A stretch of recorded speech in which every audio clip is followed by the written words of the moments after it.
अध्ययन तो सभी करते हैं, लेकिन उसमें से टॉपर कुछ एक बनते हैं।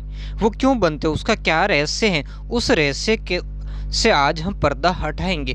किस तरीके से कॉपी के अंदर लिखा जाता, जिससे जांचकर्ता इम्प्रेस होता है, उस पर सकारात्मक यानी पॉजिटिव इफेक्ट पड़ता है, और जिससे वो क्या करता है, नंबरों की भरमार कर देता है, और एक सामान्य दिखने वाला छात्र भी क्या हो जाता है, टॉप कर जाता है, जबकि गहरी तैयारी करने वाला छात्र पीछे रह जाता।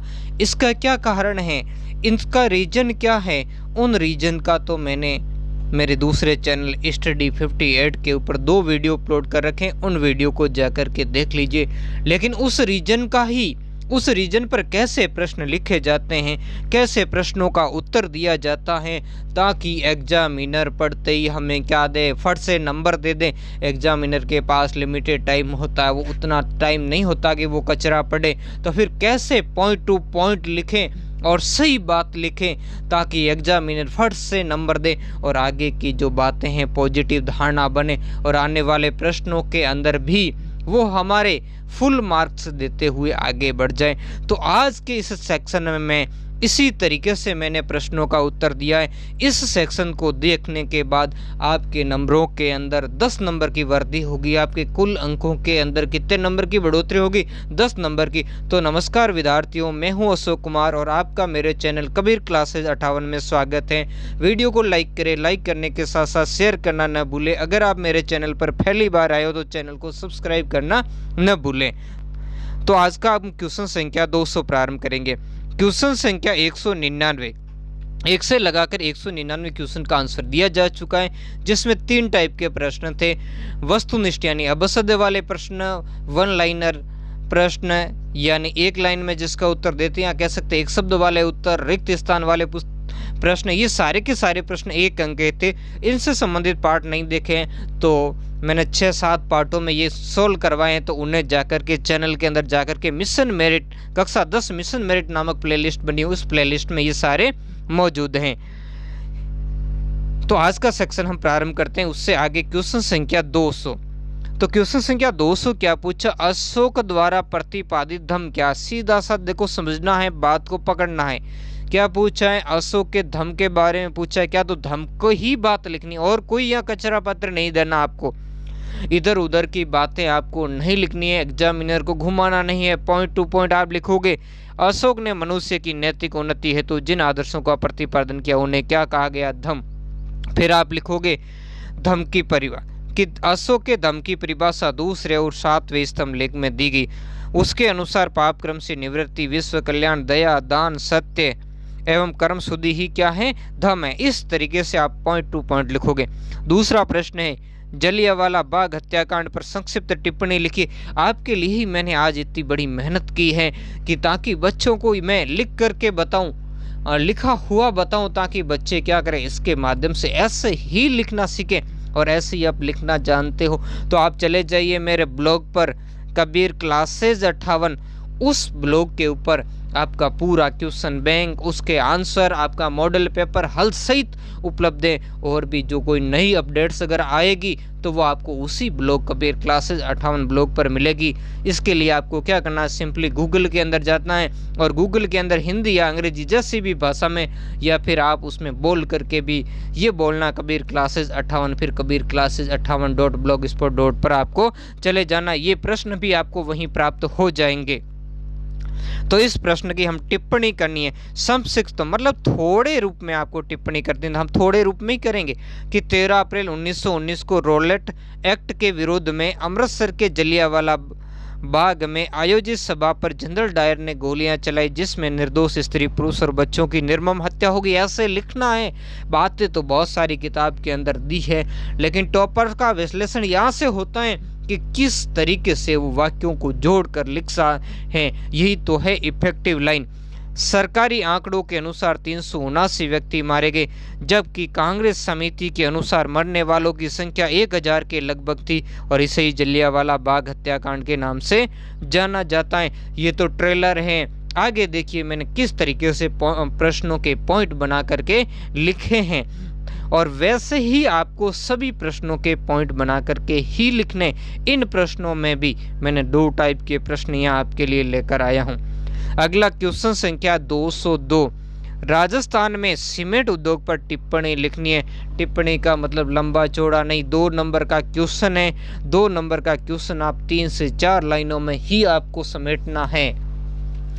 तो राजस्थान में सीमेंट उद्योग की शुरुआत 1912-13 में लाखेरी से हुई। इसका केंद्रीकरण नीमाहेड़ा, चित्तौड़गढ़, कोटा, बूंदी, सवाई माधोपुर तक एक पेटी में है। राज्य में 16 बड़ी तथा 5 मध्यम तथा 130 निजी क्षेत्र की स्थापना की निजी क्षेत्र की क्या है इकाइयों की स्थापना की गई।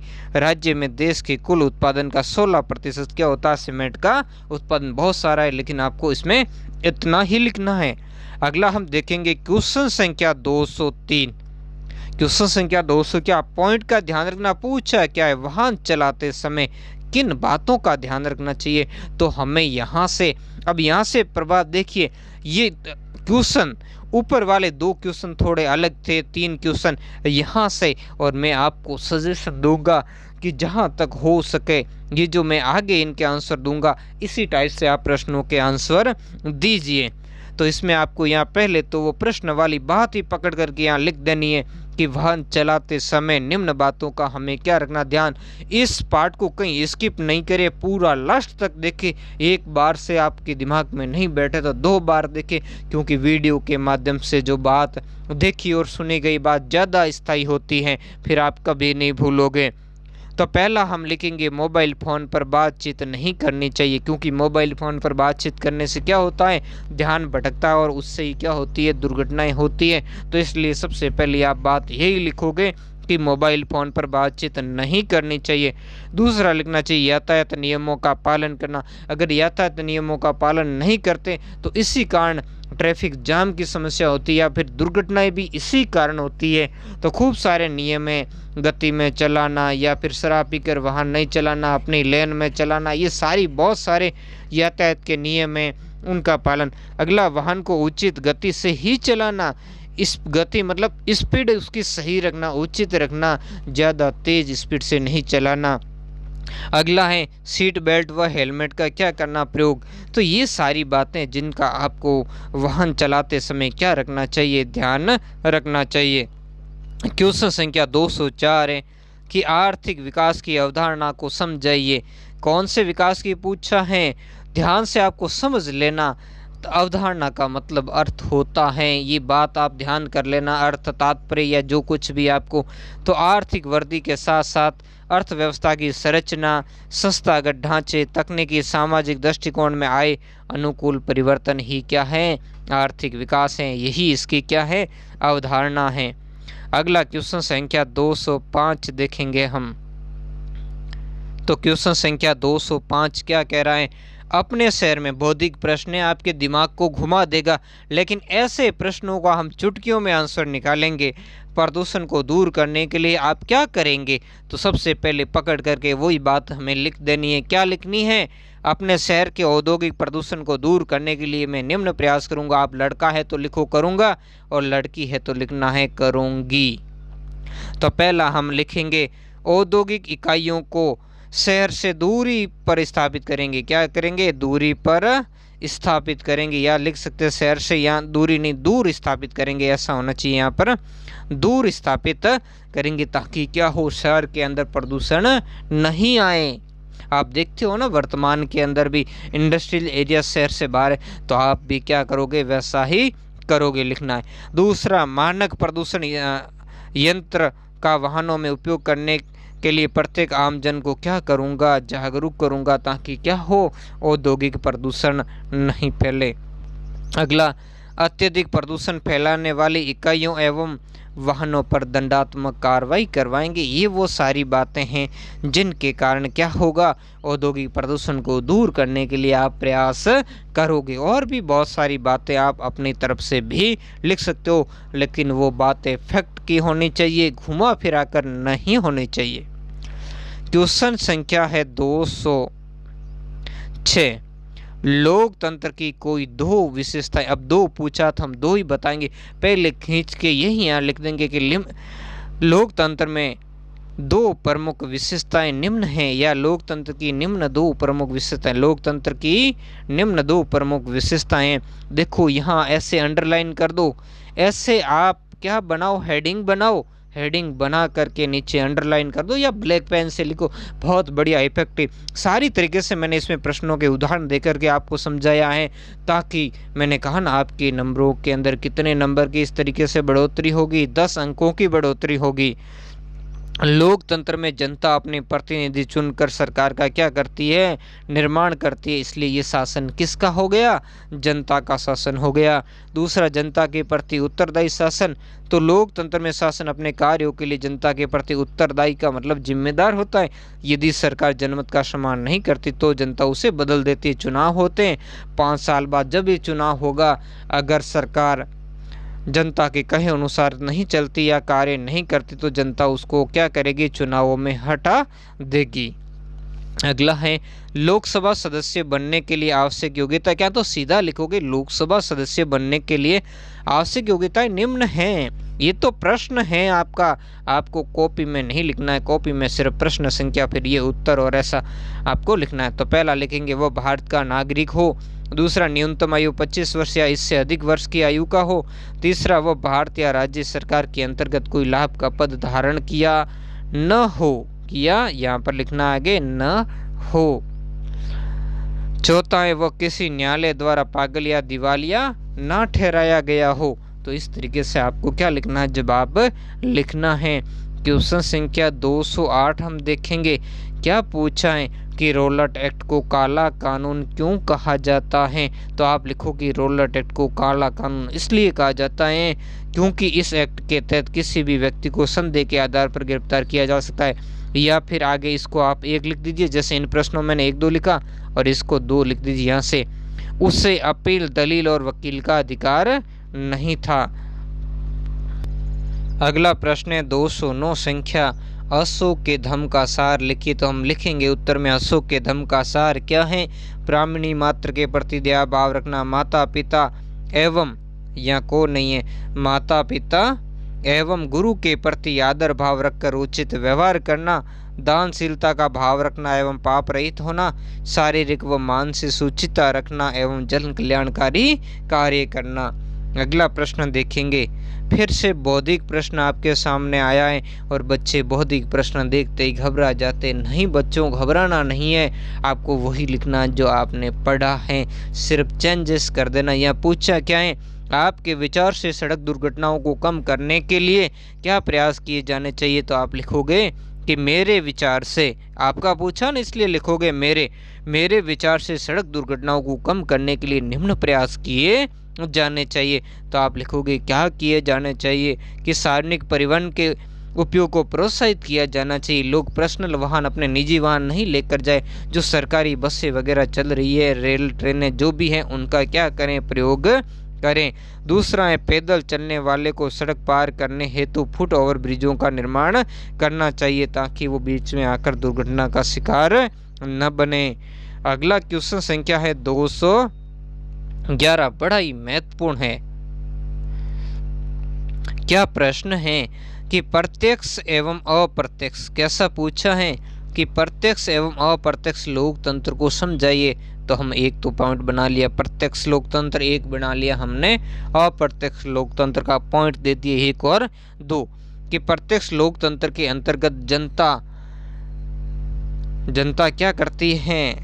प्रत्यक्ष लोकतंत्र के अंतर्गत आपको यहाँ थोड़ा मिसप्रिंट हुआ है, ध्यान रखना कि प्रत्यक्ष लोकतंत्र के अंदर जनता संव्य लिखना है ना, संव्य, यहाँ अप्रत्यक्ष नहीं है, जनता संव्य प्रत्यक्ष रूप से क्या करती है, प्रत्यक्ष रूप से राज्य की प्रभु शक्ति का क्या करती है, या कह सकते हैं प्रभुता का, प्रभुत्व का, या प्रभुत्व का, या कह सकते हैं प्रभुत्व शक्ति का पूर्ण प्रयोग करती है। वो नीति संबंधी फैसले लेती कौन, जनता खुद लेती है, और वो कानून बनाती है तथा प्रशासनिक अधिकारियों को नियुक्त करती है। हालांकि विश्व में ये नहीं है, वर्तमान में सिर्फ स्विट्जरलैंड के कुछ कैंटनों में ही ये हैं प्रत्यक्ष लोकतंत्र।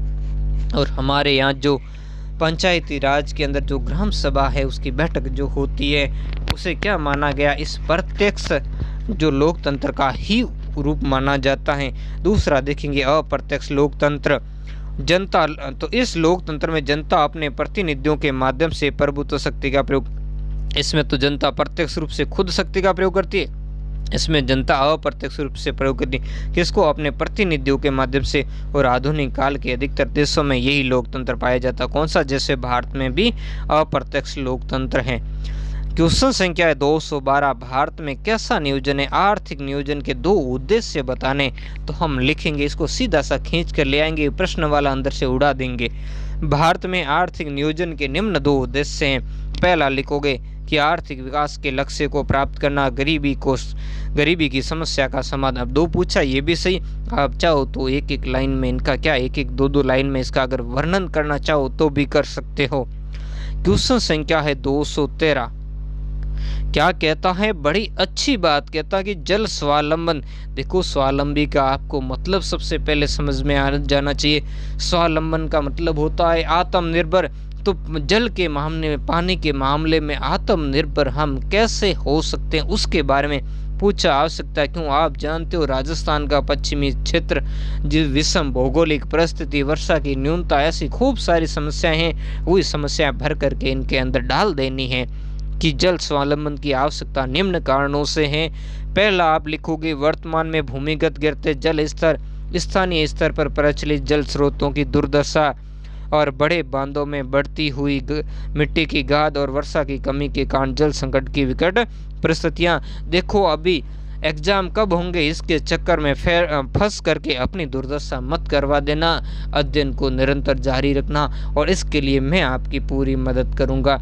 इस चैनल में आपके सामाजिक विज्ञान और गणित का जितना कुछ सिलेबस ये डालूं प्रश्नों के माध्यम से, मिशन मेरिट के माध्यम से, उसको आप देख लेना और फिर आप 90 से पार नंबर लाओगे अगर इस पूरे को देख लिया। और सामाजिक विज्ञान के तो मैंने पाठ भी आप देखते हो तो मैंने करवा रखे, आप चैनल पर जाकर के अलग से कक्षा 10 सामाजिक विज्ञान प्लेलिस्ट बनी हुई, उसमें जाकर आप देख सकते हो। दूसरा है बढ़ती जनसंख्या से जल की बढ़ती मांग के कारण जल संकट का और विकट होना। तो इन दो बातों को लिख करके आपको करना कि इसीलिए राजस्थान में क्या है, जल स्वावलंबन की आवश्यकता है। अगला क्वेश्चन है, संसाधन किसे कहते हैं। तो बिल्कुल अच्छे से आपको लिखना है कि पर्यावरण में उपलब्ध वे सभी वस्तुएं जो हमारी आवश्यकताओं की पूर्ति हेतु प्रयुक्त होती हैं, वे क्या कहलाती हैं, संसाधन कहलाती हैं। क्वेश्चन संख्या है 215, भारत में गरीबी के आर्थिक कारण पूछा। अलग अलग कारण है, राजनीतिक, आर्थिक, सामाजिक। तो सबसे पहले तो आपको प्रश्न को समझना है, पूछा क्या है, कौन से कारण। कई बच्चे बिना कारण जाने सीधा सा उत्तर लिखना शुरू कर देते हैं।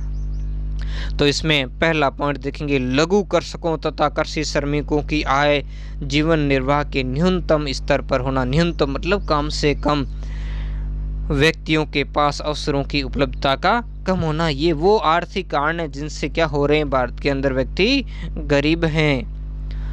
क्वेश्चन संख्या 216, दिल्ली सल्तनत के प्रथम व द्वितीय शासक कौन थे और उनकी मृत्यु कैसे पूछी है। ये इसको नहीं पूछना चाहिए, इसको मृत्यु सिर्फ पहले की पूछनी चाहिए, क्योंकि आपकी किताब के अंदर दूसरे शासक की मृत्यु का उल्लेख नहीं है, लेकिन मैंने दोनों का बताया हुआ, आप चिंता नहीं करनी है। पहला हम लिखेंगे, दिल्ली सल्तनत के प्रथम शासक कुतुबुद्दीन ऐबक थे। उनकी मृत्यु 1210 ईस्वी में चौगान खेलते हुए घोड़े से गिरकर। ये चौगान क्या, ये एक पोलो टाइप का एक खेल है जो घोड़े के ऊपर सवार होकर खेला जाता है। दूसरा, दिल्ली सल्तनत का दूसरा शासक इल्तुतमिश था और उसकी मृत्यु हालांकि डायरेक्ट इल्तुतमिश नहीं बना था, कुतुबुद्दीन ऐबक के बाद उसका बेटा बना था, लेकिन उसको हटा करके बाद में कौन बना था, इल्तुतमिश बना था। तो उसकी मृत्यु बाहमियान अभियान के समय बीमारी के कारण हो गई थी। यानी बाहमियान अभियान पर जा रहा था, ये बीमार पड़ गया और इसी बीमारी के कारण इसकी क्या हो गई थी, मृत्यु हो गई थी। अगला देखेंगे क्वेश्चन संख्या 217, बड़ा अच्छा प्रश्न और वेरी वेरी मोस्ट प्रश्न पूछा है कि कौटिल्य के अनुसार, किसके, कौटिल्य क्यों नाम पड़ा, क्योंकि इसकी नीति बड़ी कुटिल थी। तो इसके राज्य के 7 अंग बता दिए, कौन कौन से बताएं 7 अंग, राजा, अमात्य, दर्शन, जनपद, दुर्ग, कोष, सेना और मित्र। इसने कहा राज्य के यही 7 अंग होने चाहिए, तभी वो क्या कहलाएगा, राज्य कहलाएगा। ऐसा ही उल्लेख हमें शुक्र नीति में भी प्राप्त होता है। अगला क्वेश्चन संख्या है 218, बाबर ने कौन सी पुस्तक लिखी इसकी भाषा व फारसी में अनुवाद करने वाले व्यक्ति का नाम बताइए। बाबर ने तो तुर्की भाषा में बाबरनामा या फिर आप उसको तुजू के बाबरी कह सकते हो वो लिखी, जिसका फारसी भाषा में अनुवाद किसने किया? अब्दुल रहीम खान खाना ने किया था। अगला क्वेश्चन संख्या है 219। 219 क्वेश्चन है, औद्योगिक क्रांति से होने वाले कोई दो परिवर्तन बताने। परिवर्तन तो बहुत सारे हुए, लेकिन हम यहाँ इसको खींच कर रख देंगे और क्या कहेंगे? औद्योगिक क्रांति से होने वाले दो परिवर्तन निम्न थे, या लिख सकते हो निम्नलिखित थे। पहला, उत्पादन के लिए जो कार्य पूर्व में हाथों से किए जाते थे वो अब पैरों से होने लगे, पैरों से नहीं शक्तिशाली यंत्रों से किए जाने लगे। दूसरा लिखोगे, इस्पात की बढ़ती मांग की पूर्ति के लिए इस्पात निर्माण के कारखाने खोले जाने लगे। अगला प्रश्न है प्रश्न संख्या 220, प्रधानमंत्री के दो कार्य बताइए। तो आज का ये लास्ट प्रश्न है। प्रधानमंत्री के दो कार्य आपको कहना निम्नलिखित हैं। पहला है, प्रधानमंत्री मंत्रिमंडल की बैठकों की अध्यक्षता करता है, सभी मंत्री उसके अधीन कार्य करते, वो विभिन्न मंत्रियों के कार्यों में क्या करता है? तालमेल बनाए रखता है। और दूसरा लिखना है, मंत्रियों के बीच कार्य वितरण और पुनर्वितरण प्रधानमंत्री द्वारा किया जाता है, और वो किसी भी मंत्री को अपने पद से क्या कर सकता है? हटा सकता है, या किसी नए मंत्री को नियुक्त कर सकता है। बहुत सारे प्रधानमंत्री के कार्य ने, उनमें से ये दो कार्य आपको क्या करने लिखने हैं।